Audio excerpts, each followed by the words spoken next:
I'm Kylie Deppen with Joyful Health and Wellness based out of New York City, and today I'm going to show you how to make traditional ambrosia salad. Now this is a classic southern dish, one that's often served for holidays, but it's actually good year-round, especially if you are using frozen fruit, which I am using a little bit of frozen fruit today.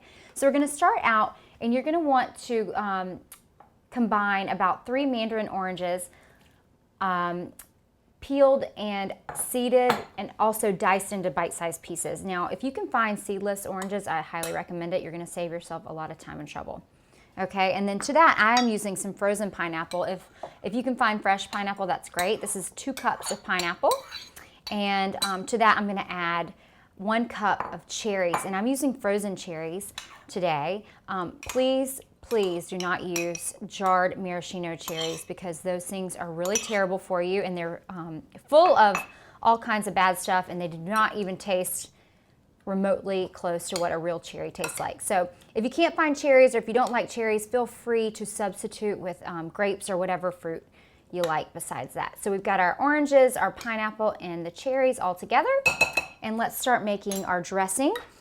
Typically my grandmothers would make this with cream cheese or sour cream, and we're going to absolutely replace that with Greek yogurt. It's going to have a lot less calories, and there's hardly any sugar in plain Greek yogurt. I like to use 2% because fat-free really doesn't have any, richness to it. And we're going to add 1 tablespoon of vanilla,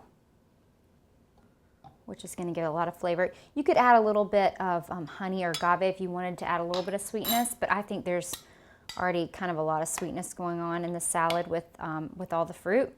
So this is going to be a little bit of a tartness added to the salad. Okay, and just make sure you incorporate the vanilla into the yogurt really well. And you can just dump that. Again, it's 1 cup of Greek yogurt, and you're saving a lot of unhealthy fat from using like cream cheese and whipped cream. Okay, so that's that. And then I'm going to be adding in a cup of diced pecans, and that's optional, but it adds a little bit of crunch and some protein. And also a cup of shredded coconut. I'm using unsweetened coconut. And let's just mix that all together. So this is a great salad. It could be, it's good for breakfast because it's got the yogurt and all the fruit and the nuts. A great dessert, healthier option than something rich like pound cake, which is what we like to eat in the South, which is okay on occasion. But this is something you can serve and not feel guilty about eating because it's full of vitamins and your fruit and the healthy protein. And that is how to make a healthier version of traditional ambrosia salad. I'm Kylie Deppen with Joyful Health and Wellness. For healthy recipes, please check out my website at joyfulhealthandwellness.com. Thanks for watching.